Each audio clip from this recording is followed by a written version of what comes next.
बिस्मिल्लाहिर्रहमानिर्रहीम। अस्सलाम वालेकुम सबको।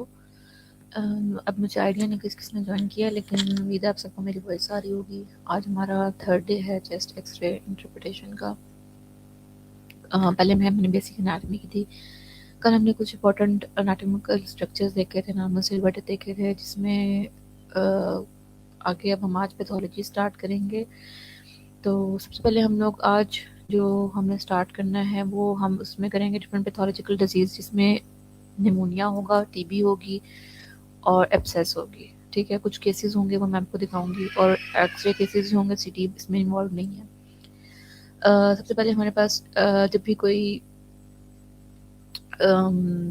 डिजीज़ होती है, जो हमारे पास लंग में इन्फेक्शन होते हैं, उसमें एक स्पेक्ट्रम देखते हैं। स्पेक्ट्रम होता है कि उसका पैटर्न क्या होता है, उसकी भी कॉजेज़ क्या होती है, किस वजह से डिजीज़ हो रही होती है। ठीक है, उसमें हमारे पास डिफरेंट कॉजेज़ हो सकती हैं। हमारे पास एलर्जिक हो सकती है, हमारे पास कोई निमोनिया हो सकता है, हमारे पास टीबी हो सकती है, as a result of which उस पैथोलॉजी की वजह से जो लंग्स के पैरेन्काइमा में चेंजेस आती हैं, ट्रेकिया में, ब्रोंकस में चेंजेस आती हैं, वो उसके अकॉर्डिंगली सिम्टम करेगा। ये एक हमारे पास स्पेक्ट्रम होता है ऑफ लंग डिजीज़ का। ठीक है, अगर मेरे पास कोई एलर्जी है या कोई लोअर, एक हमारे पास अपर ट्रैक इन्फेक्शन होता है, एक लोअर रिस्पिरेटरी ट्रैक इन्फेक्शन होता है। जो अपर होता है वो हमारे पास सोर थ्रोट और हमारे थ्रोट को इन्वॉल्व करता है। जो लोअर होता है वो हमारी चेस्ट को इन्वॉल्व करता है, यानी कि हमारे लंग्स को इन्वॉल्व करता है। उसके डिफरेंट रीजंस होती हैं, डिफरेंट पैथोलॉजीज होती हैं, और वो डिफरेंट तरह से प्रेजेंट करता होगा चेस्ट एक्सरे। अब इसमें जब हमारे पास डिफरेंट पैटर्न हमें शो होते हैं, उसमें हमारे पास एक कंसोलिडेशन हो सकती है। कंसोलिडेशन क्या होता है? हमारे पास पैची अपीयरेंस होगी। नॉर्मल जब हम लोग एक्सरे देखते हैं तो उसके ऊपर हमारे पास एक पूरा स्ट्रक्चर होता है, वो मैं आपको अभी आके दिखाती हूँ। उसमें ट्रेकिया, फिर ब्रोंकस, ब्रोंकस में राइट और left main bronchus right lung और लेफ्ट लंग में ओपन हो रही होती है। राइट में 3 ब्रोंकस होती हैं, अपर, मिडल और लोअर, और लेफ्ट में 2 होती हैं, अपर और लोअर। ओके, जब हमारे पास ब्रोंक्यूल्स होती हैं, फिर वो आगे से रेस्पिरेटरी ब्रोंक्यूल्स बनाती हैं, फिर वो टर्मिनल ब्रोंक्यूल्स बनाती हैं, फिर वो हमारे पास आगे से उसके एसएनआईज बनते हैं। जो एसएनआईज होते हैं जहाँ पे हमारे पास एक्सचेंज ऑफ गैसेज हो रही होती हैं, जिसमें नॉर्मली एयर होनी चाहिए। इन सब ब्रोंक्यूल्स, जितना भी ब्रोंकियल ट्री है एसएनआई तक, सब में एयर होनी चाहिए। अगर एनी रीज़न, किसी म्यूकस की वजह से, किसी इन्फेक्शन की वजह से, किसी भी इन्फेक्शन की वजह से, किसी भी बैक्टीरियल इन्फेक्शन की वजह से अगर हमारे पास ये एयर जो है चेंज हो जाए या कन्वर्ट हो जाए इन पास के अंदर, ब्लड के अंदर, किसी और सीरियस मटेरियल के अंदर, तो वो हमारे पास ओपेसिफाइड हो जाएगा ऑन द एक्सरे। ओपेसिफाइड का मतलब क्या होगा कि वो ब्लैक की जगह पे उसकी डेंसिटी चेंज होकर वाइट हो जाएगी। वो आपको वाइट नजर आएगा, ग्रेइश वाइट सा नजर आएगा ऑन द चेस्ट एक्सरे। तो वो हमारे पास कंसोलिडेशन होगी। ठीक है, it is patchy appearance. Patch होता है जो हमारे पास डिफरेंट डिजीज में डिफरेंट तरीके से अपेयर होता है। नोड्यूल क्या होता है? एक ग्राउंड सा स्मॉल सा नोड्यूल होगा जो हमारे पास ओपेसिफाइड होता है, और वो हमें 3 mm से उसका साइज छोटा होता है। अगर 3 से ऐसे सेंटीमीटर से साइज उसका बड़ा होगा तो वो मैस होगा। ठीक है, फिर हमारे पास एटिलैक्टेसिस होती है। एटिलैक्टेसिस क्या होगी? जो हमारे पास ब्रोंक्यूल, आपके पास जो ब्रोंकियल ट्री होते हैं उसकी जब हमारे पास एडिमा हो जाए या उसकी वॉल थिकनिंग हो जाए तो वो एटिलैक्टेसिस होता है। ठीक है, ये हमारे पास डिफरेंट रेडियोलॉजिकल पैटर्न दिखाए हुए हैं। सबसे पहले लोबार कंसोलिडेशन दिखाई हुई है। लोबार कंसोलिडेशन में एक लोब इन्वॉल्व होगा। फिर हमने डिफ्यूज कंसोलिडेशन दिखाई हुई है, जिसमें हमारे पास डिफ्यूज मल्टीपल लोब्स इन्वॉल्व हो सकते हैं, मल्टीपल जोन्स इन्वॉल्व हो सकते हैं लेफ्ट के। फिर हमारे पास मल्टीफोकल और बी डिफाइंड बी लाइन्स है, जिसमें ये होगा कि आपके पास पैरेन्काइमल के साथ साथ आपकी जो प्लूरल बॉल होती है वो भी इन्वॉल्व होना शुरू हो जाती है। ठीक है, फिर एटिलैक्टेसिस में वही होता है कि आपके पास जो इसमें डिफरेंट तरह के बैंड्स बनना शुरू हो जाते हैं। फिर हमारे पास इसमें फाइन रेटिकुलर इंटरशियलस में हमारे पास रेटिकुलर स्ट्रेट लाइन सारी लंग्स में जो हमारे पास वेस्कुलर मार्किंग होती है वो आपको ज़्यादा डिफाइंड नजर आएंगी। ठीक है, और लोअर लोब्स के अंदर आपको कोई पैसिफिकेशन नजर आएगी। उसके आगे कोर्स रेटिकुलर इंटरशियलस में थोड़ी सी मोटी, ज़रा सी थिक सी आपको कोर्स, मतलब थिकन सी रेटिकुलर पैटर्न नजर आएगा। फिर फाइन नोड्यूल, इसमें छोटे छोटे मल्टीपल नोड्यूल्स नजर आएंगे। फिर हमारे पास सॉलिटरी पल्मोनरी नोड्यूल है, जिसमें आपको किसी पूरे लेंथ पैरेन्काइमल में राइट या लेफ्ट में एक नोड्यूल नजर आएगा जो राउंड होगा। ठीक है, और फिर हमारे पास मल्टीपल मैसेज हो सकते हैं। अब जो हमारे पास कंसोलिडेशन पैच होता है उसके अंदर हमारे पास, उसके अंदर कंसोलिडेशन के अंदर क्या क्या चीज़ें होती हैं? जो आपका एसएनआई होता है, जो आपका ब्रोंक्यूल क्या गया रेस्पिरेटरी टर्मिनल ब्रोंक्यूल जाके एसएनआईज बना रही होती हैं। उसमें अगर एयर की जगह पास फ्लूइड, ब्लड, एम्बोलाइज सेल्स कुछ भी आ जाए, उसकी जगह पर रिप्लेस हो जाए, तो उसमें आपको वो पैसिफाइड हो जाएंगे, वो आपको ग्रेडिश डेंसिटी में नजर आएंगे। जैसे आप यहाँ पर देखें तो हमारे पास जो फर्स्ट पिक्चर है वो हमारे पास लोबार कंसोलिडेशन होती है। लोबार कंसोलिडेशन का मतलब होगा कोई एक लोब इन्वॉल्व होगा। जो सेकंड देखे तो वो डिफ्यूज कंसोलिडेशन है, मतलब उसमें मल्टीपल लोब्स की इन्वॉल्वमेंट हो रही होती है, उसमें पीरियड इन्वॉल्वमेंट भी हो सकती है। थर्ड जो है वो मल्टीफोकल इल डिफाइंड है। इसका मतलब है कि इसमें आपको नोड्यूल्स भी नजर आएंगे। मल्टीफोकल का मतलब होता है कि फोकाइज, आपको मल्टीपल फोकाइज नजर आएंगे इन द होल पैरेन्काइमा। जो 4 है वो आपकी ग्राउंड ग्लास अपीयरेंस है, उसमें आपको छोटे छोटे मल्टीपल ओपेसिटीज नजर आएंगी। जैसे हमारे पास एक ग्राउंड ग्लास अपीयरेंस होती है, जैसे वो ग्राउंड की डिफरेंट उसमें पैची अपीयरेंस होती है, इस तरह की आपको नजर आएगा। ये मैं आपको आगे दिखा भी दूंगी। सबसे पहले मैं लोबार निमोनिया करेंगे। लोबार निमोनिया जो है उसमें हमारे पास क्या होता है कि जो हमारे पास ये इस तरह का निमोनिया है जिसमें हमारे पास कोई एक इन्वॉल्व करेगा, लोब के एक लोब को इन्वॉल्व करेगा ऑफ द लंग के अंदर। ठीक है, अब हमारे पास एक रेडियोलॉजिकल पैटर्न क्या होगा, उसमें हमें क्या नजर आएगा? उसमें हमें होमोजिनस सा एक फाइब्रोनस प्यूरेटिव, फाइब्रिनो का मतलब है फाइब्रोनिजन, और सुपरेटिव का मतलब है कि कोई इन्फेक्शियस कोई पास वगैरह होगी। इसमें होमोजिनस का मतलब एक जैसी अपीयरेंस होगी कंसोलिडेशन की। ठीक है, कॉजेज क्या हो सकती हैं इसकी? क्लेप्सिला निमोनिया सबसे कॉमन कॉज है, सबसे कॉमन स्ट्रेप्टोकोकस निमोनिया है। अदर जो कॉज उसमें क्लेप्सिला याद रख लें आप, बड़ी बात है। अपीयर कैसे होता है? सिम्टम्स क्या होंगे उसमें? हमारे पास प्रोडक्टिव कफ हो सकती है, डिस्निया हो सकता है, हाई ग्रेड फीवर हो सकता है, राइगर्स हो सकते हैं, मेलीज हो सकता है। जो इसको आप टीबी से कैसे डिफरेंशिएट करते हैं वो भी मैं आपको बता दूंगी आज। ठीक है, सबसे पहले निमोनिया में हमारे पास हम लोग करेंगे lobar pneumonia, round pneumonia, bronchopneumonia, atypical pneumonia, फिर ट्यूबरक्लोसिस और एब्सेस। जो लोबार निमोनिया, इसमें आप देख सकते हैं रेड एरोस दिखाए में, उसके बीच में एक लोब इन्वॉल्व हुआ है। ठीक है, ये मोस्ट प्रोबेबली मिडल लोब है। ठीक है, इसमें हमारे पास आप देख सकते हैं होमोजेनस अपीयरेंस है लोबार की, स्पेसिफाइड हुआ है, शार्पली डिफाइंड है, मतलब ये किसी दो फीचर्स के बीच में दिखाया हुआ है। कोई वॉल्यूम लॉस नहीं है, नॉर्मल वॉल्यूम है उसकी लंग्स की। कोई इसके साथ हमारे पास ऑब्लिट्रेशन होगी ऑफ द सिलट की। और जो हमारे पास लुबार निमोनिया होता है, इसके अंदर आपको एयर ब्रोंकोग्राम नजर आएगा। एयर ब्रोंकोग्राम का मतलब क्या है? एयर ब्रोंकोग्राम का मतलब ये है कि जो आपको एक पूरी वाइट वाइट सी नजर आ रही है ना, ये पैची अपीयरेंस या एक पैच नजर आ रहा है, इसके थ्रू आप ब्रोंक्यूल्स देख सकते हैं। आपको एक रन करती हुई वाइट के अंदर एक जैसे ब्रोंक्यूल्स नॉर्मल रन करती नजर आती है ब्लैक कलर की। तो अगर आपको वाइट के अंदर वो ब्लैक ब्रोंक्यूल्स रन करती हुई नजर आ रही हो तो ये एयर ब्रोंकोग्राम होता है, जो निमोनिया का क्लासिफाइड साइन होता है जो आपको नजर आता है। टीबी में नजर नहीं आएगा। अगर सब इसमें देख रहे हैं तो इसमें आपको मिडिल लोब के अंदर जो मैंने ब्लू लाइंस के बीच में व्हाइट सा एरिया है, ये हमारे पास ओपेसिफाइड हुआ है, ये कंसोलिडेशन है लबार। अब इसमें हमारे पास डिफरेंट डिजीज हो सकते हैं एक्यूट और कंसोलिडेशन की, जरूरी नहीं है आपको सिर्फ निमोनिया में नजर आए, इसके अंदर आपको डिफरेंट में नजर आ सकते हैं। जैसे फैट निमोनिया हो सकता है। फैट निमोनिया में क्या होगा, इसके अंदर आपको बेस ऑफ लंग्स के ऊपर मल्टीपल फैट ड्रॉपलेट्स नजर आएंगे, जो कि आपके जो राइट साइड पे एक एक्सरे लगा हुआ है ना, उसके ऊपर आप कोर्स देख के तो आपको नीचे नजर आ रहे होंगे, इसके बेसिस के ऊपर बोनों पे छोटे छोटे फैट ड्रॉपलेट्स नजर आ रहे हैं। फिर हमारे पास पल्मोनरी इन्फार्क्ट होगा। तो पल्मोनरी इन्फार्क्ट जो होगा वो किस तरह आप डिफ्रेंशिएट करेंगे, जैसे कि ये आपको 50 प्लस वाली एज में नजर आएंगे विद कार्डियक सिम्टम्स। इसमें कार्डियोमेगाली लाजमी होगी, किसी ना किसी एक सिलट की इनलार्जमेंट होगी, चाहे वो एट्रियल हो चाहे वो वेंट्रिकल हो, मोस्टली एट्रियल इनलार्जमेंट होती है। और इसके अंदर जो आपको पैसिफिकेशन नजर आएगी वो थोड़ी सी हेट्रोजिनस सी होगी, होमोजिनस नहीं होगी, इसमें थोड़ी सी सिस्टिक एलिमेंट भी आ जाता है। फिर हमारे पास पल्मोनरी एडीमा होता है। पल्मोनरी एडीमा जो आपको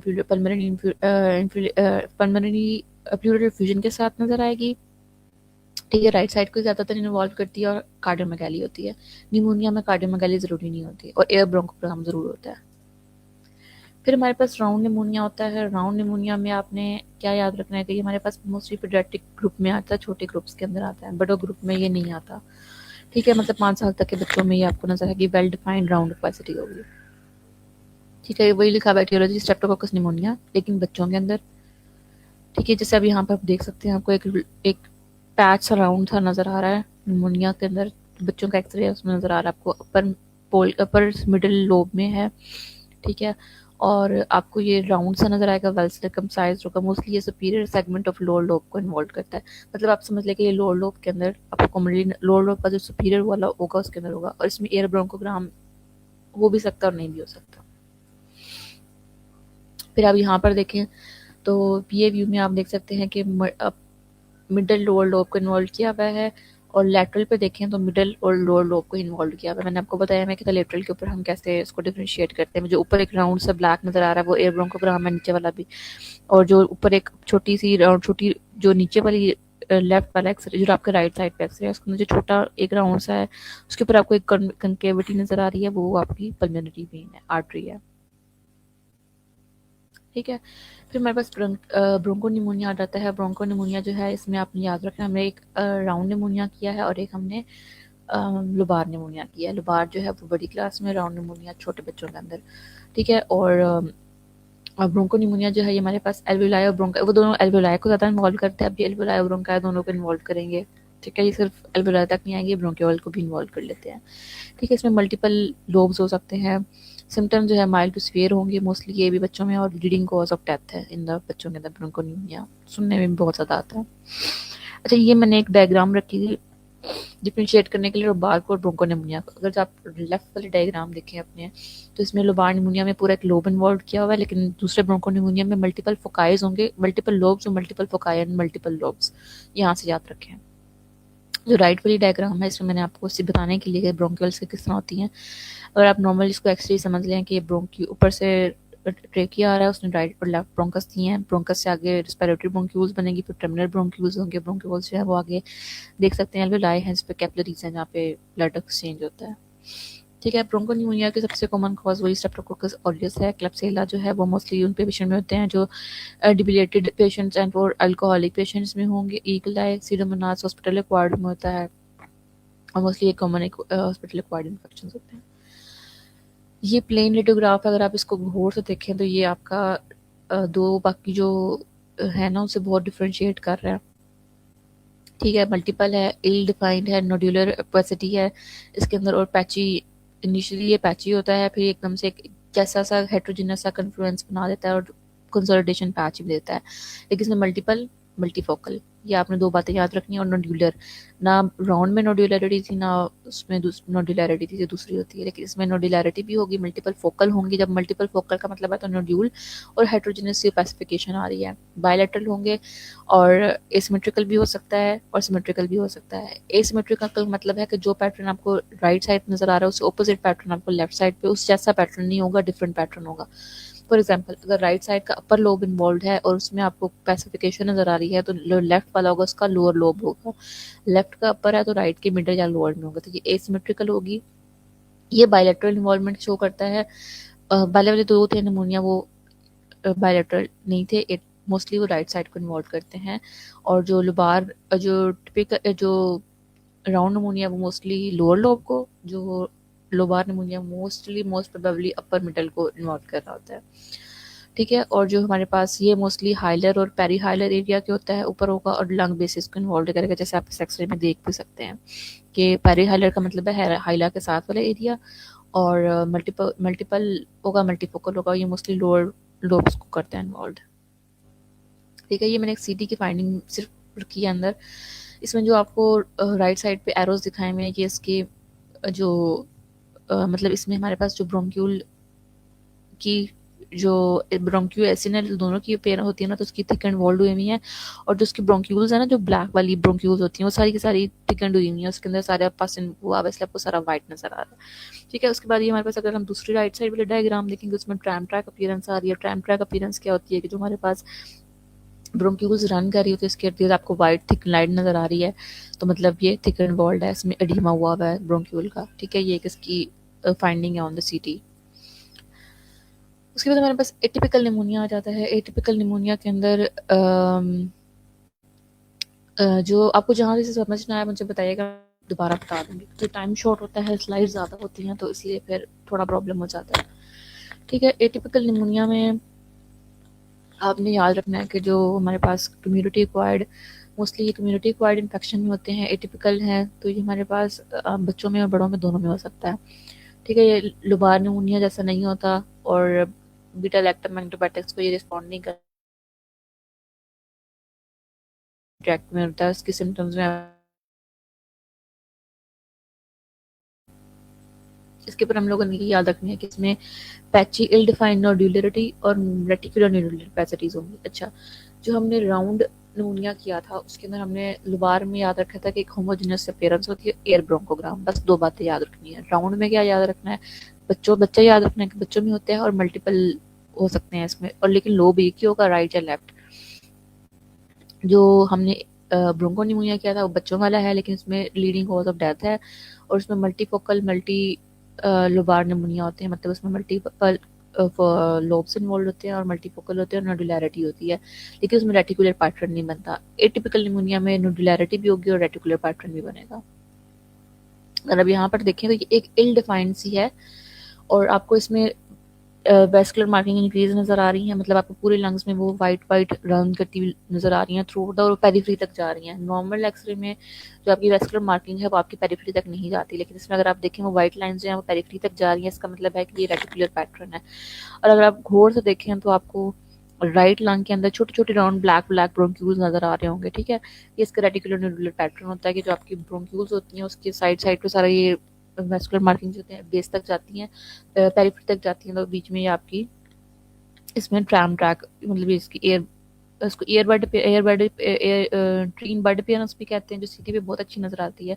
दूसरा इसको हम लोग ये आपकी जो ब्रोंक्यूल्स होती हैं, ये आपकी जो आपकी वेस्कुलर मार्किंग होती है वो उसको सराउंड कर लेती है, सिग्नेटिंग अपीयरेंस भी देता है ऑन सिटी के ऊपर। अब हम लोग पल्मोनरी टीबी की तरफ आएंगे। ठीक है, निमोनिया के हमने 4 टाइप्स पढ़ी हैं, उसमें हमने लुबार पढ़ा है, राउंड पढ़ा है, ब्रोंको पड़ा है और एटिपिकल पड़ा है। ठीक है, राउंड में आपने बस लोबार में ये याद रखना है कि किसी भी एज ग्रुप को कर सकती है, और इसमें हमारे पास होमोजेनस कंसोलिडेशन होती है, और इसके अंदर हमारे पास कोई एक लोब इन्वॉल्व होगा और एक साइड का होगा। अगर राइट है तो राइट का, मोस्टली राइट में ही होती है, पर मिडल कोई भी कर सकती है। ठीक है, और उसके बाद हमारे पास अगर हम लोग उसके अंदर बात करें, राउंड बच्चों के अंदर कॉमन होगा। ठीक है, वही आपको बच्चों के अंदर कोई एक इन्वॉल्व करेगा लोब के अंदर, और जो आपका पहला वाला था ना लुबार निमोनिया, उसमें एयर ब्रोंकोग्राम जरूर होता है। जो आपका राउंड निमोनिया होता है उसके अंदर जरूरी नहीं है कि एयर ब्रोंकोग्राम बने, हो भी सकता नहीं भी हो सकता। ठीक है, उसमें आप एज ग्रुप को डिफरेंशिएट करेंगे। जो एटिपिकल जो ब्रोंको निमोनिया है ना, वो आपने याद रखना है कि मल्टीपल फोकल मल्टी नोड्यूलर भी होगा, मल्टीफोकल भी होगा, और लोबर भी होगा, मतलब उसमें मल्टीपल लोबार्स होंगे। इसमें रेटिकुलर पैटर्न नहीं होता। रेटिकुलर पैटर्न जो आपका एटिपिकल निमोनिया में आता है। ठीक है, एल डिफाइन सिनुलैरिटी होती है, वेस्कुलर मार्किंग होती है, और ये बायलैटरल और सिमेट्रिकल होता है। जो आपका ब्रोंको निमोनिया होता है वो बायलैटरल होता है लेकिन एसिमेट्रिकल होता है। ठीक है, ये कुछ पॉइंट्स है जो आपको निमोनिया के याद रखने हैं, तो आपको एक्सरे पे डिफरेंशिएट करने में हेल्प करेगा, और हिस्ट्री वो करेगा ही करेगा। ठीक है, फिर हमारे पास पल्मोनरी ट्यूबरक्लोसिस आ जाती है। पल्मोनरी ट्यूबरक्लोसिस में हमारे पास टीबी है। इसमें मोस्टली आप अपर जोन इन्वॉल्व होते हैं, लेकिन कंपल्शन नहीं है अपर हो, मिडल और लोअर भी हो सकते हैं, बायलैटरल भी हो सकते हैं, और राइट लेफ्ट भी हो सकता है। इसमें आपकी हिस्ट्री और टीबी का स्पूटम टेस्ट एक बहुत बड़ा इंडिकेशन होती है, और इसका एक्सरे जो होता है ना, बहुत ज़्यादा डिफ्रेंशिएट होकर बहुत ज़्यादा एक दूसरे से डिफरेंट होता है। सबसे पहले इसमें रेडिकुलर फ्रिक्चर में हम 3 तरह के पढ़ेंगे, प्राइमरी ट्यूबरक्लोसिस, फिर पोस्ट प्राइमरी ट्यूबरक्लोसिस और मिलियरी ट्यूबरक्लोसिस। अच्छा, जो प्राइमरी होती है, ये सबसे पहली दफ़ा जो पेशेंट आएगा उसके अंदर क्या अपीयरेंस आती है। पोस्ट प्राइमरी जिस दफ़ा ट्रीटमेंट होकर दोबारा से रिकरेंस हुई तो उसके अंदर क्या अपीयरेंस आएगी, और मिलियरी परमिनेंट ट्यूबरक्लोसिस में आपको कैसे अपीयरेंस नजर आएगी वो आपको बताएंगे। ठीक है, प्राइमरी ट्यूबरक्लोसिस में सबसे पहले जो आपको कोई भी एक लोब इन्वॉल्व होगा, अपर मिडल लोअर, उसमें पहले माइकोबैक्टीरियम आपको पता है कि इन्वॉल्व होता है ट्यूबरक्लोसिस में। सबसे पहले इसमें ट्यूबरक्लोमा बनता है, फिर इसमें गोन कम्प्लेक्स बनता है, फिर इसमें पैची एरिया ऑफ कंसोलिडेशन होती है, फिर कैविटेशन होती है, जो कि प्राइमरी टीबी में आपको कॉमन होगी।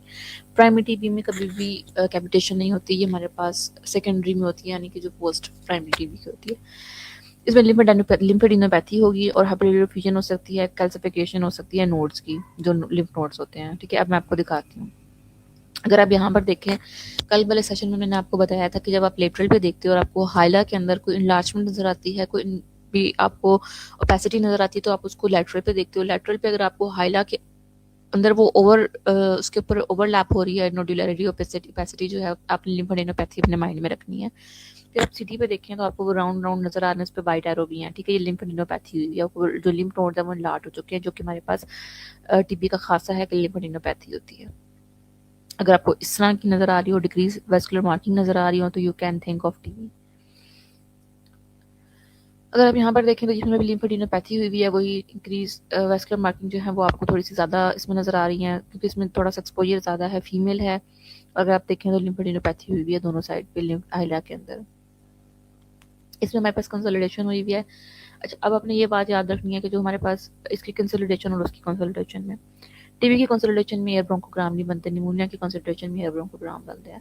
ठीक है, अगर आप यहाँ पर देखें तो आपको वो ब्लैक एरो शो हो रहे हैं, वहाँ पे एक पैची सा कंसोलिडेशन पैच है, राइट में भी है, लेफ्ट में भी है। और अगर आप गौर से देखें तो इल डिफाइंड सा है, कोई आपको एयर ब्रोंकोग्राम नजर नहीं आ रहा, और बायलेटरल है।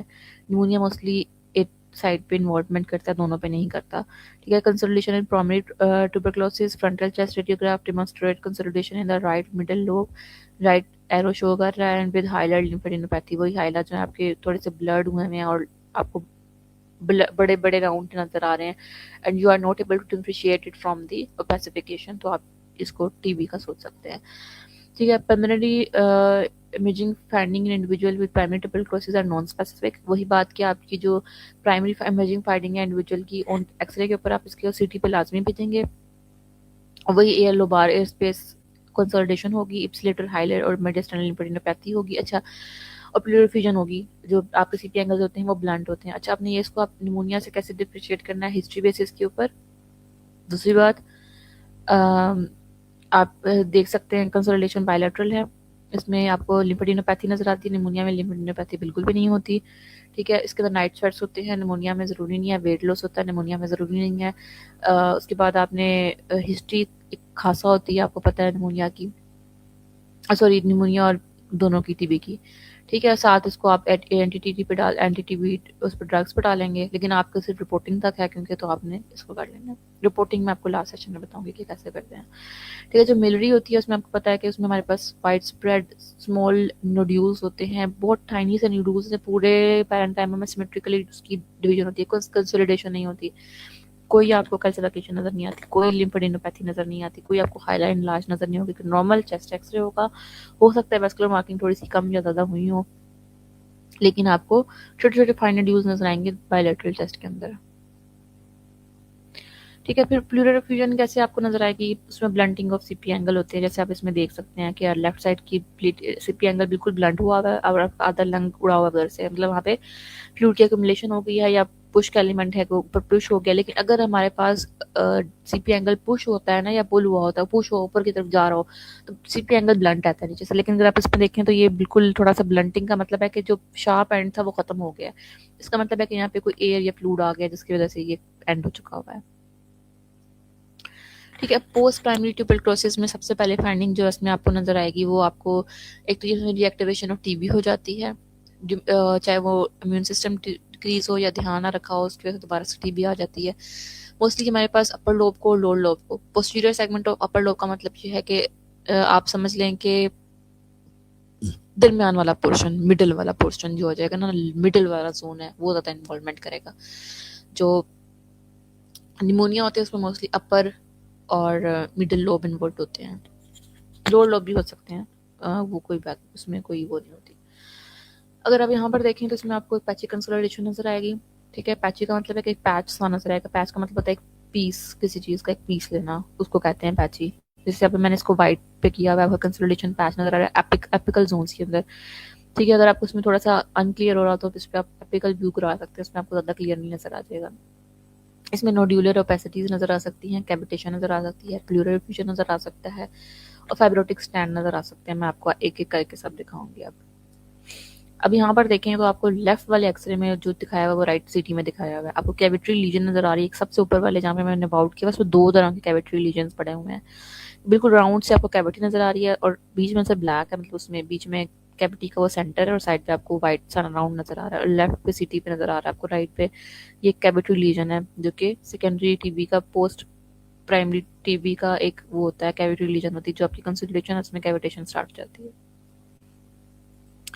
अगर आप यहाँ पर देखें तो इसमें आपको नोडुलैरिटी नजर आई है, लेकिन नोड के अंदर जो है, नोड्यूल्स के अंदर, नोड्यूल क्या होगा कि राउंड सी, बिल्कुल राउंड उसके शार्पली मार्जिन एंड्स होंगे, और उसके जो साइज होगा वो 3 सेंटीमीटर तक होगा। दूसरी बात यह है कि उसके अंदर बिल्कुल राउंड नजर आएगी आपको, स्पेसिफाइड कहीं भी पड़ा होगा किसी भी चेस्ट के अंदर वो एक नोड्यूल होगा, ठीक है। अगर हमारे पास मल्टीपल भी हो सकते हैं और एक भी हो सकता है, जिसमें अगर आप देखें लंग के अंदर लेफ्ट लोअर लोब के अंदर आपको ग्राउंड सा नजर आ रहा है और बहुत ज़्यादा ओपेसिफाइड हुआ है, उसी तरह आपको लेफ्ट साइड पे नज़र आ रहा है, ठीक है।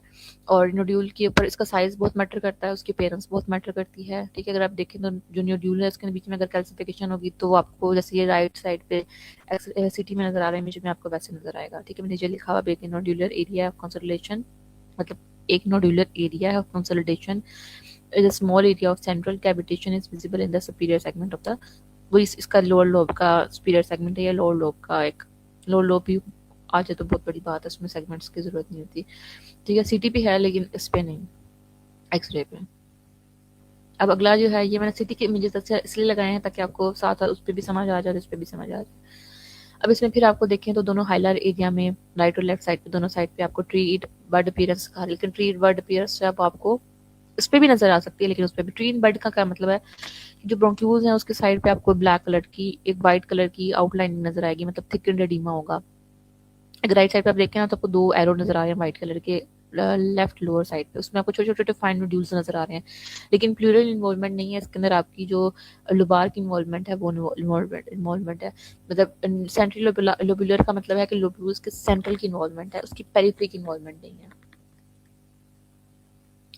ठीक है। अगर आप यहाँ पर देखें तो यहाँ पे मल्टीपल स्मॉल पेरीब्रोंकियल नोड्यूलर, अच्छा पेरीब्रोंकियल नोड्यूलर का मतलब क्या है, जैसे आपके ब्रोंक्यूल्स रन कर रहे होते हैं अंदर पैरेंट कायमा के अंदर उसकी जो नीचे से उसके अंदर से डिफरेंट ब्रांचेस निकल रही होती हैं। जैसे मैंने आपको पीछे एक डायग्राम में दिखाया है, उसमें डिफरेंट ब्रांचेस निकल रही होती हैं। जैसे ट्री होता है ना, तो उस ब्रांचेस के साथ अगर आप इसे समझ लें कि ट्री के ब्रांचेस के ऊपर पत्ते लगे होते हैं, लीव्स लगे होते हैं ब्रांचेस के ऊपर, बिल्कुल वैसे ही इसके छोटे छोटे छोटे छोटे नोड्यूल्स नजर आ रहे हैं ब्रांचेस के साथ, और बहुत प्रोमिनेंट ब्रांचेस हैं व्हाइट कलर की, तो छोटे छोटे नोड्यूलर नजर आ रही हैं, सारी लंग्स के अंदर फैले हुए हैं। ये हमारे पास होती है पेरी ब्रोंक्यूल नोड्यूल्स के, मतलब कि जो ब्रोंक्यूल्स हैं कुछ छोटे छोटे आपको नोड्यूल नजर आ रहे हैं। अगर हम यहाँ पर देखें तो यहाँ पर भी आपको वही चीज़ें नजर आ रही हैं। जो आपको एसएनआई के अंदर एसएनआर पैटर्न क्या होता है कि जो हमारे पास इसमें ब्रोंक्यूल्स के आगे छोटे छोटे राउंड छोटे छोटे एल्वेलाइज होते हैं, उसको हम एसएनआईज भी कहते हैं, जहाँ पे रेस्पिरेटरी बेसिकली वहाँ पे एक्सचेंज ऑफ गैसेज हो सकती हैं। नॉर्मली आपको ये चेस्ट एक्सरे पे ब्लैक नजर आते हैं। क्यों ब्लैक नजर आते हैं? क्योंकि इनके अंदर एयर होती है। जब ये रिप्लेस होता है बाय एनी पास इन्फेक्शन, तो ये आपको पैसिफाइड नजर आएंगे, जैसे आपको यहाँ पर राइट साइड पर लेफ्ट साइड पे दोनों नजर आ रहे हैं। इल डिफाइंड है, फ्लफी सी अपीयरेंस आएगी, उसकी पैसिफिकेशन हुई होगी। ठीक है, अगर ये बाकी बहुत क्रॉनिक स्टेजेस पे जाकर ये आपको कैल्सिफाइड भी नजर आ सकते हैं, नोड्यूल्स बन सकते हैं। लेकिन फिलहाल ये देखें तो आप सिर्फ आपको वाइट छोटे छोटे छोटे छोटे से वाइट सी डर्टी अपीयरेंस आ रही है उसके ऊपर। ये जो डर्टी अपीयरेंस है ये एसएनआर पैटर्न होता है। अब फाइब्रोसिस्टिक पैटर्न में आपको बहुत ही एक डर्टी सा चेस्ट अपीयरेंस नजर आएगी उसके ऊपर। ये बेसिकली कॉम्बिनेशन होती है ऑफ द सिस्टिक रेटिकुलर। अगर आपको व्हाइट वाला राउंड देखे ना, तो एक सिस्टिक अपीयरेंस है। सिस्टिक का मतलब आपको बिल्कुल राउंड सी सिस्ट नजर आएगी। उसके नीचे भी देखिए तो आपको थोड़ा सा ब्लैक सा ये नजर आ रहा है। ठीक है, उसके अलावा इसमें ब्रोंकेक्टेसिस है। ब्रोंकेक्टेसिस आपको ब्लैक वाला नजर आ रहा है, जो मैंने ब्लैक आउटलाइन किया हुआ है। उसमें क्या होगा कि जो ब्रोक्यूल एक रन करती हुई आ रही होगी, उसके साइड पे आपको व्हाइट लाइनिंग नजर आएगी। ठीक है, ब्लैक और साइड पे व्हाइट, ये ब्रोंकेक्टेसिस होती है। सिस्टिक का मतलब है राउंड सिस्ट अपीयरेंस नजर आएगी। रेटिकुलर का मतलब है कि बड़ी बड़ी लाइंस नजर आती हैं आपको व्हाइट कलर की, जो रन कर रही होती हैं एंड ऑन दी पेरिफेरी के ऊपर। ठीक है, अगर आप राइट वाले लंग में देखें तो नीचे जहाँ पर रिब नंबर आप ऊपर से काउंट कर लें, पोस्टीरियर रिब काउंट करनी है, एंटीरियर एंटीरियर कर लें, 1 2 3 4 5 6, 5 और 6 6 7 के बीच में आपको एक और सिस्टिक पैटर्न, मतलब इसमें सिस्टिक पैटर्न भी है, इसमें एसएनआर इनफिल्ट्रेट्स भी हैं, एसएनआर इनफिल्ट्रेट्स भी है, जो इसमें एसएनआर पैटर्न भी है। फाइब्रोसिस्टिक में हर तरह का पैटर्न आएगा, इसमें रेटिकुलर भी होगा, इसमें सिस्टिक भी होगा। सिस्टिक में आपको पैटर्न दिखा चुकी हूँ, राउंड से सिस्ट नजर आएगी। रेटिकुलर का मतलब है व्हाइट लाइंस होंगी जो पेरिफेरी तक बड़ी बड़ी जिस तरह की इसमें नजर आ रही हैं। और ब्रोंकेक्टेसिस का मतलब ये होगा जो आपकी ब्रोंक्यूल्स होंगी उसका एडिमा हुआ होगा, जिसकी वॉल की थिकनेड हुई होगी, तो आपको ब्लैक रन करता हुआ आएगा, उसके साइड पे व्हाइट लाइंस होंगी, जिस तरह की मैंने ब्लैक वाला किया हुआ लेफ्ट लंग में। और एसएनआर इनफिल्ट्रेट्स में जो एसएनआर की इन्वॉल्वमेंट हो जाएगी। अब ये मिक्स्ड पैटर्न है, इसमें आपके एसएनआर और कंसोलिडेशन दोनों है। जो कंसोलिडेशन है वो आपको ब्लैक वाइट नजर आएगी, जो राइट साइड पे आप देख सकते हैं कंसोलिडेशन पैच है। उसके अंदर मल्टीपल नोड्यूलर पैटर्न भी नजर आ रहा है, कुछ छोटे छोटे नोड्यूल्स भी नजर आ रहे हैं। और एसएनआर का मतलब ये होगा जो एसएनआईज हैं वो आपको थोड़े से वाइट नजर आएंगे। तो ये बेसिकली एसएनआर और कंसोलिडेशन है। लेकिन अगर आप ट्रैकिया देखें, ब्रोंकस देखें, तो वो बिल्कुल ठीक रन कर रही है, मतलब ब्रोंक्यूल्स की इन्वॉल्वमेंट नहीं है, इसमें एसएनआर की इन्वॉल्वमेंट है।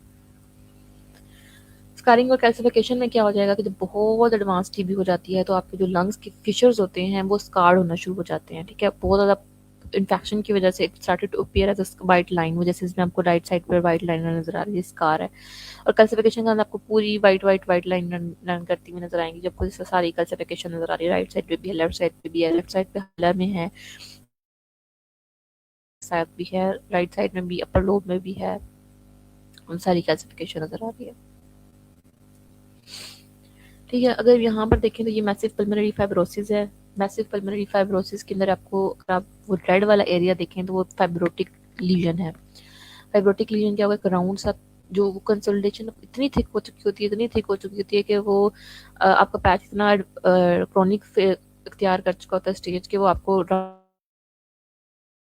सारा लंग को पुल कर रहता है। इसमें आप देखें तो सीपी डिफ्यूजन भी हुई है, ब्लडी को सीपी एंगल है, लंग्स थोड़े से ऊपर गए हुए हैं, मल्टीपल फाइब्रोटिक लीजन है, और बहुत बड़े बड़े फाइब्रोसिस हैं। ये red arrow, blue arrow, white arrow, ठीक है, ये सारे के सारे आपकी फाइब्रोसिस हुई हुई है। बहुत एडवांस स्टेज में जाकर टोटल लंग कोलैप्स हो सकता है, जिसमें आप देखें तो एक साइड पर बिल्कुल लंग गायब हुआ होगा और एक साइड पर बहुत ज़्यादा हाइपर इन्फ्लेटेड लंग नजर आ रहा है। ये इसका जो कंपनसेशन होती है, जब एक साइड की, जैसे आपकी नॉर्मल किडनीज में होती है, एक साइड पे खत्म हो जाए दूसरी कंपनसेट करती है, तो ये इस तरह कंपनसेशन मैकेनिज्म हुआ है इसमें। एक साइड पे बिल्कुल लंग खत्म हुआ और दूसरी साइड पे आपको हाइपर इन्फ्लेटेड लंग नजर आ रहा है। एब्सेस क्या है, इसकी ही कॉम्प्लिकेशन होती है एब्सेस, और नॉर्मली वैसे भी आपको किसी पोस्ट इन्फेक्शन में भी नजर आ सकता है, क्रॉनिक में नजर आ सकता है, जैसे आपको यहाँ पे नजर आ रहा है चेस्ट एक्सरे में। राइट अपर मिडल लोब में, मिडल लोअर लोब कह लें आप, बल्कि अपर मिडल में है, लोअर में नहीं है, क्योंकि आप लेटरल पर देखिए कंफर्म हो गया। तो लेटरल एक्सरे की इस तरह से बहुत अच्छी इंडिकेशन होती है कि बिल आपको कंफर्म कर देता है कि अपर मिडल है या लोअर। अगर आप लेटरल पे देखें तो सिर्फ अपर और मिडल है, लोअर को इन्वॉल्व नहीं किया हुआ उसमें, तो ये अपर और मिडल लोब में है। कैविटेशन को आप कैसे करेंगे कि राउंड होगी, इसमें एयर फ्लूइड लेवल होगा। एयर फ्लूइड लेवल कैसे देखते हैं, अगर आप एक ग्लास ले लें उसमें पानी डाल दें तो उसमें एक लेवल बन जाता है फ्लूइड का, बिल्कुल वैसे ही है। जो ऊपर ब्लैक, समझ लिए एक ग्लास ही है, ठीक है, राउंड ग्लास या एग है, उसके आधे में पानी है, जो पानी है वो आपको वाइट नजर आ रहा है, और जो उसके एक वाइट और ब्लैक में एक क्लासिक लाइन नजर आ रही है, तो ये एयर फ्लूइड लेवल बना हुआ है। तो ये आपको चेस्ट में एयर फ्लूइड लेवल नजर आता है। और मोस्टली इसमें आपको राउंड सा थिक वॉल नजर आएगा। जब सीटी पे आप देखेंगे तो ये एनहांसमेंट भी शो करता है, और एयर फ्लूइड लेवल भी आपको इसमें बहुत अच्छा नजर आ रहा होता है। और ये सिम्टम्स क्या होंगे इसके, फीवर का, shortness of breath, pleuritic chest pain होगी, क्योंकि इन्फेक्शन है तो चेस्ट पेन भी हो सकती है, वेट लॉस और combined statement in chronic abscess. जो आपकी टीबी है उसकी कॉम्प्लिकेशन में भी एब्सेस आ सकती है, उसमें फाइब्रोसिस भी आ सकती है, टोटल लंग कोलैप्स भी आ सकता है। अगर ये एब्सेस बहुत बड़ी हो जाए, लंग को, ट्रैकिया को जाके टच करना शुरू कर जाए, ब्रोंकियल को, तो ये पुश और पुल का इफेक्ट भी दे सकता है, जो मैं आपको कल वाले वेबिनार में बताऊंगी। उसमें हम न्यूमोथोरिक्स करेंगे और साथ हम उसमें कार्डियोमायोपैथीज करेंगे। और लास्ट वाले में आपका लंग्स का मैसेज होंगे, और उसमें आपको मैं थोड़ी सी रिपोर्टिंग बता दूंगी। That's for all for today. अगर आपका कोई क्वेश्चन हो तो।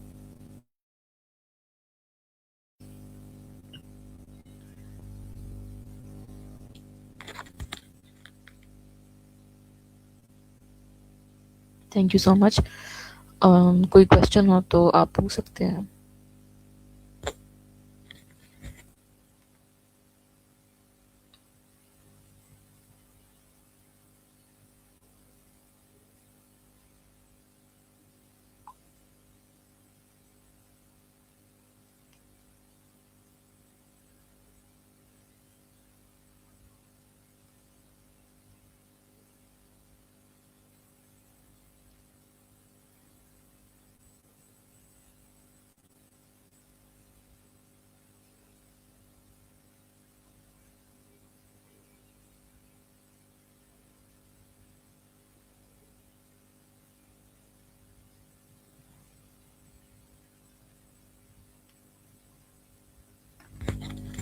Your welcome.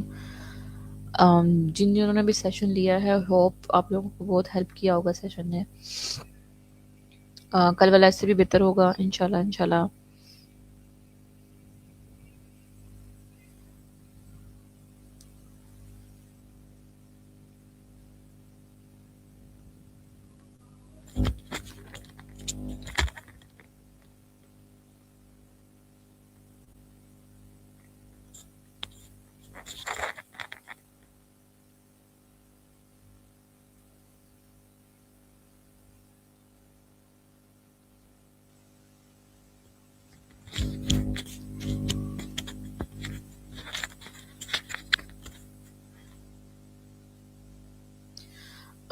बेबीज में कोई भी डिजीज होगी तो इट विल नॉट, उसको आप अप्रिशिएट नहीं कर सकते जैसे आप अडल्ट में कर सकते हो, बिकॉज बेबीज बता नहीं सकते अपना सिम्टम्स भी बता दें, उस पर मल्टीपल इन्वेस्टिगेशन पे जानी पड़ेगी। आप उसका वेट लॉस भी नहीं इस तरह देख सकते हैं।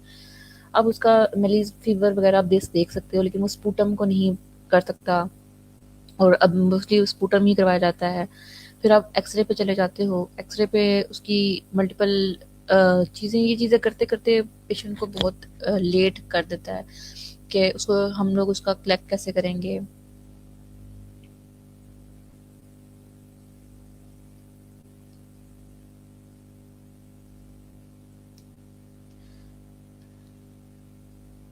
तो मोस्टली वो बच्चे मिसडायग्नोज्ड होते रहते हैं, क्योंकि उसके डायग्नोसिस के लिए कोई अच्छा क्राइटेरिया नहीं है। जैसे अगर आपके पास एक बेबी आता है और फीवर के साथ आ रहा है, कफ के साथ आ रहा है, स्पूटम तो वो बाहर नहीं निकाल सकता।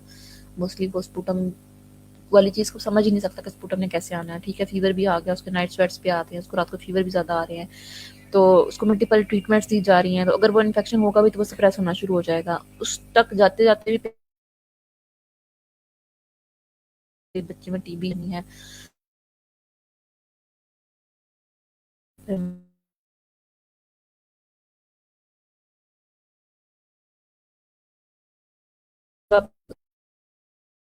स्पूटम बाहर निकाल सकता है। उसमें हम डिफिकल्ट टू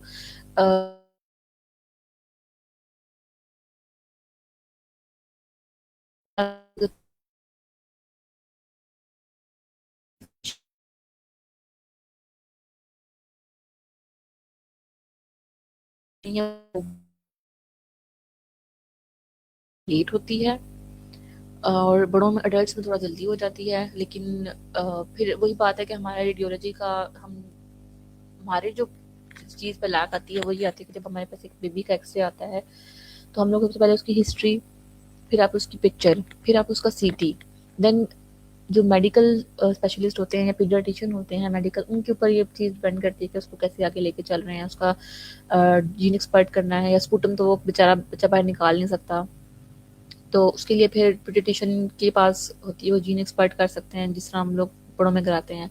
उसमें भी अक्सर मिस आउट हो जाता है क्योंकि जब बच्चा आता है तो फ़ौरन टीबी लाइन पे नहीं हम उसको लेके जाते हैं, वो फ़ौरन वायरल पे ट्रीट होना शुरू हो जाता है या निमोनिया पे ट्रीट होना शुरू हो जाता है क्योंकि लुक अलाइक है, सेम है, ठीक है। उसके बाद फिर बच्चों के अंदर इम्यूनिटी सिस्टम जो होती है वो थोड़ा सा बच्चों का वीक ही होता है एज़ कम्पेयर टू एडल्ट्स, तो एग्रेसिव ट्रीटमेंट में भी जा सकती है। तो बच्चों में थोड़ा सा ये मिस इंटरप्रेटेड हो जाता है, ये आपकी बात बिल्कुल ठीक है।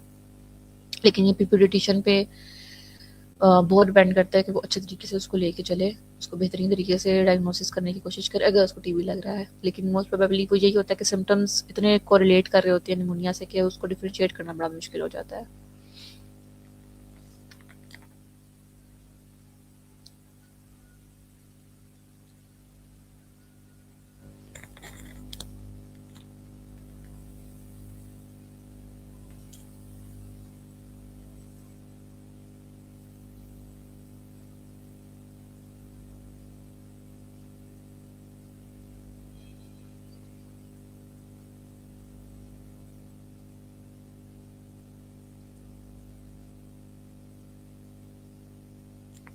जज़ाकल्लाह।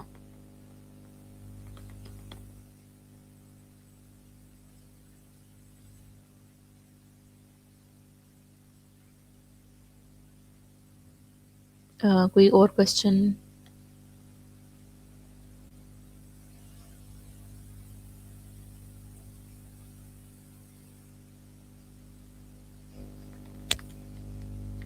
अगर कोई बच्चा आप लोगों में से कोई भी रेडियोलॉजी प्रैक्टिस करता हो, छोटा बच्चा 5 साल से छोटा बच्चा हो, उसमें अगर आप किसी में डाउट भी हो रहा हो तो आप कॉन्टैक्ट की हिस्ट्री लाजमी लिया करें।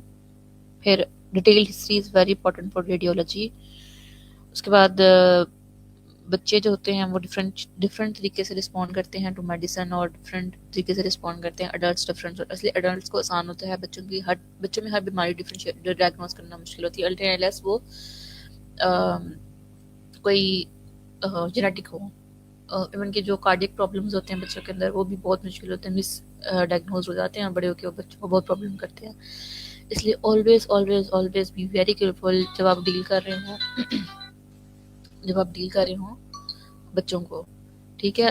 तो उसके लिए आप उसकी डिटेल हिस्ट्री लिया करें। इट इज़ वेरी इंपॉर्टेंट कि आप उनकी हिस्ट्री डिटेल लें, और सारा हिस्ट्री डिटेल लेंगे तो फिर आपकी आसानी हो जाएगा।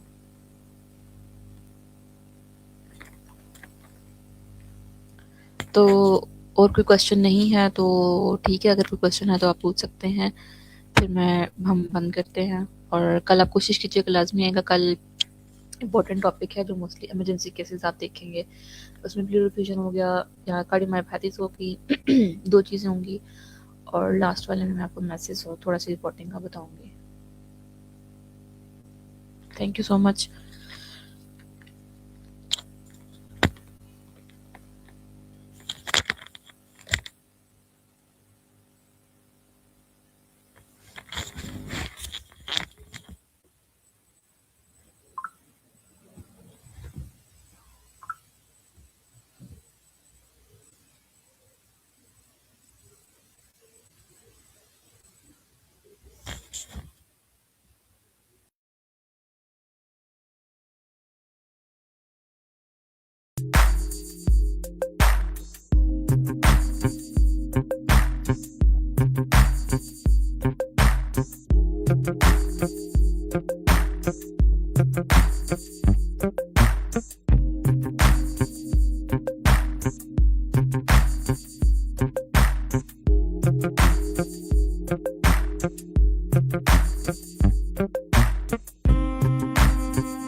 you